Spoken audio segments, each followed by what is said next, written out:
One of the things that most excites me about this season of New York City Opera is that we are giving 4 brand new productions, directed by 4 directors living in New York City, and I think each one of the shows pushes the boundaries of what opera is in its own way.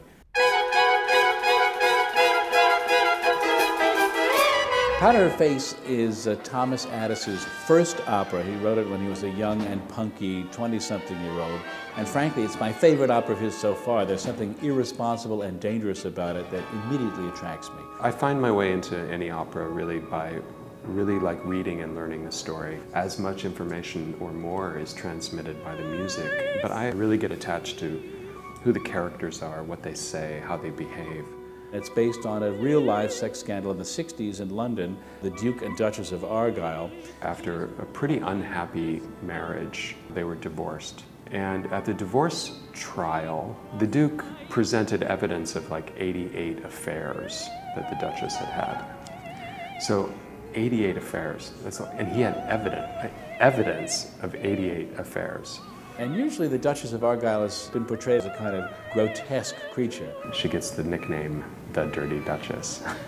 But if you look at it, frankly, she's really a kind of female Don Giovanni, totally empowered, doing what she wants to do, with whom she wants to do it. And this particular opera provides this kind of beautiful opportunity to sort of resurrect the reputation of a kind of fascinating woman. The Duchess herself will be sung by the divine Alison Cook. It's a very difficult role. It sits extremely low and then has these high flights of fancy. Addis says in the score he wants it for a soprano, but when we spend enough time with the score, we realize what you really want is a real mezzo who has a top extension, and Alison Cook is exactly that, and she's an incredibly captivating presence on stage. We start in the hotel room, and we just start blowing out the walls. Trees grow in her apartment. It's like one gigantic overlapping memory. You can't actually tell what's real and what's imagined. You can't tell what was exaggerated or what was actually just fact. So I guess I would tell folks to fasten their seatbelts on the one hand, but on the other hand, to kind of embrace this unusual story about a woman who made some choices that were maybe not the most popular choices with some of the men that surrounded her. It's an incredibly sophisticated and complicated opera, but I think it's going to be a terrific evening of theater. Well, this season is the centennial of one of England's greatest opera composers of all time, Benjamin Britten. Turn of the Screw, I think is his strongest piece. I love it more than any of his other operas. The opera deals with a very scary, eerie, strange, and dark story, which is told with tremendous economy and elegance. I sat and listened to it, and almost immediately my response was, I think I have to do this, because it's so modern and so thrilling.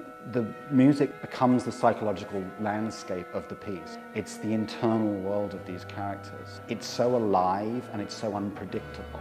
I had no real interest in exploring a late Victoriana ghost story, as it is traditionally written. That world was distant to me. It wasn't immediate enough. It didn't feel frightening enough. So we have made the decision to set the opera in England in the early 1980s. On paper, the bare bones of the story is very much like The Shining.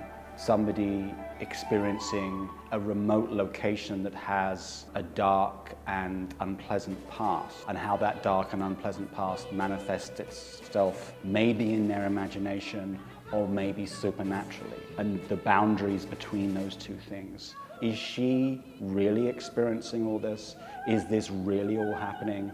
Or is she going slowly but surely mad? Sarah Jakubiak, who was terrific in A Quiet Place, is coming back to sing The Governess. She's vulnerable and fragile and beautiful and a little bit unhinged. It's an incredible role, and I think Sarah will do a beautiful job.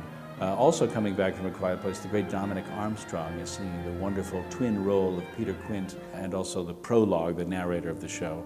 Dominic is a beautiful, vulnerable artist, but who also has an interior life which in this case can disturb us. Be prepared to be psychologically challenged. Peace isn't easy in that respect, but I think it's exciting because of it. And be prepared to be unnerved and be prepared to be, dare I say it, scared by it.